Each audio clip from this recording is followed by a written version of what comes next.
까다로운 규제에 제한받지 않고 자유롭게 신사업을 추진할 수 있는 지역. 정부가 추진하는 규제자유특구 제도입니다.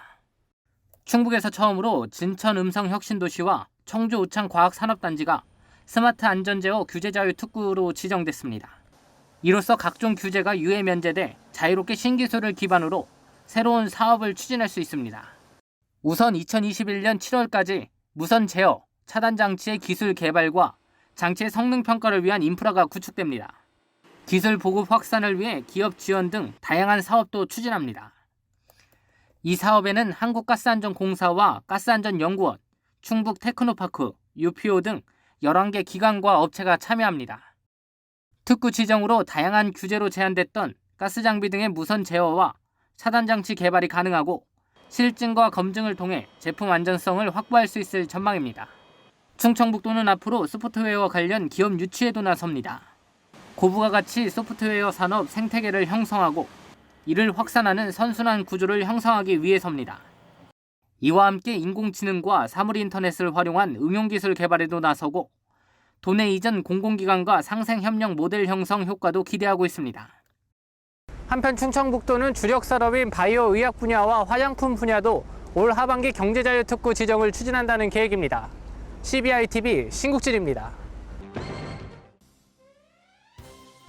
충청북도가 도내에 숨겨진 건축자산 발굴에 나섭니다. 충청북도는 지역 고유의 건축자산을 보존하고 실용적인 활용 방안을 마련하기 위한 건축자산 진흥 시행계획 수립 용역에 들어갔습니다.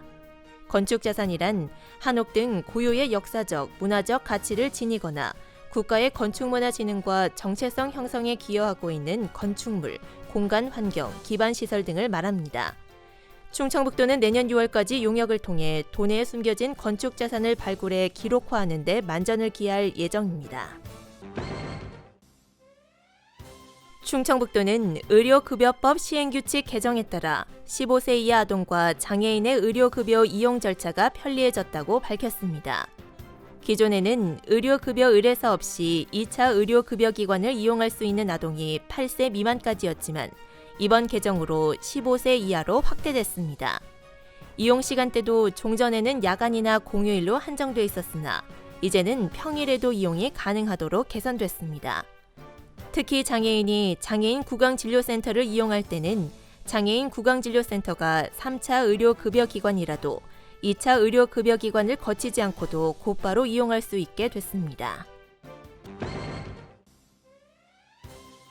충청북도는 식품위생업소의 위생 수준을 높이기 위해 식품진흥기금을 활용한 시설 개선자금 융자 사업을 지원합니다. 융자 한도액은 식품안전관리 인증기준 적용업소 2억 원, 식품제조 가공업소 1억 원, 식품접객업소 5천만 원, 화장실 시설 개선 1,000만 원입니다. 융자 지원 조건은 연 1에서 2% 금리에 2년 거치 3년 균등분할 상환입니다. 신청은 각 시군 위생부서로 하면 됩니다. 충청북도는 여름 휴가철을 맞아 감염병 예방을 위한 안전수칙 준수를 당부했습니다. 감염병 예방을 위해서는 물에 30초 이상 비누로 손 씻기, 안전한 물과 음식물 섭취하기, 모기 물리지 않기 등의 예방수칙을 지켜야 합니다. 해외여행을 계획하고 있다면 해외 감염병 나우 누리집을 통해 여행지 감염병 발생 상황과 감염병 정보, 여행 전, 중, 후 감염병 예방 수칙을 확인하는 것이 좋습니다.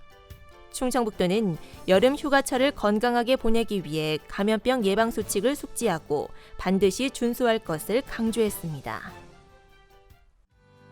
알림마당입니다. 충청북도 교육청 산하 충청북도 해양교육원이 올해 다문화 가정 바다 캠프를 확대 운영합니다. 매년 1회 실시해온 바다 캠프는 올해 1회 더 늘려 많은 다문화 가족들이 참가할 수 있도록 했습니다. 1박 2일 동안 운영되는 캠프는 수상 레포츠 체험과 바다 수영, 모래놀이 등 다양한 활동으로 진행됩니다. 청주시가 8월 3일 무남생태공원 물놀이장에서 공원에서 놀자 행사를 엽니다. 행사에선 풀장, 워터슬라이드, 친환경 거품 놀이터 등을 체험할 수 있고 물총 서바이벌, 미꾸라지 잡기, 친환경 전기차로 공원 일주 등 다양한 프로그램과 공연이 이루어집니다. 옥천군의 작은 영화관 향수 시네마가 개관 1주년을 맞았습니다. 옥천군에 따르면 지난해 8월 2일 개관한 이 영화관에 1년 동안 69,118명의 관람객이 다녀갔다고 밝혔습니다. 하루 평균 190명이 찾아온 셈이며 군 전체 인구보다 더 많은 주민이 이 영화관을 찾았습니다. 증평군 보건소가 충북도 내 보건소 가운데 처음으로 보건복지부 사전연명의료 등록기관으로 지정됐습니다. 사전연명의료 결정은 병이나 사고로 회복 불가능 상태에 빠졌을 때 치료 효과가 없는 의학시술을 계속할지 본인이 미리 결정하는 것으로 만 19세 이상이면 누구나 신청할 수 있습니다. 희망자는 8월 5일부터 증평군 보건소를 방문해 신청하면 되며 언제든지 변경이나 철회도 가능합니다.